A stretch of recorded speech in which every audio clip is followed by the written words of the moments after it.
भोरवे में नदिया नहाइला, आदित्य मनाइला हो। बाबा फुलवा अक्षतवा चढ़ाइला, सब गुण गाइला हो।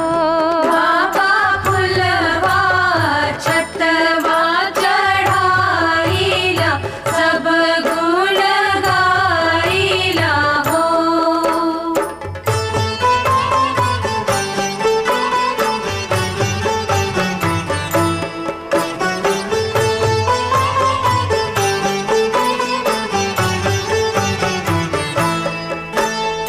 अस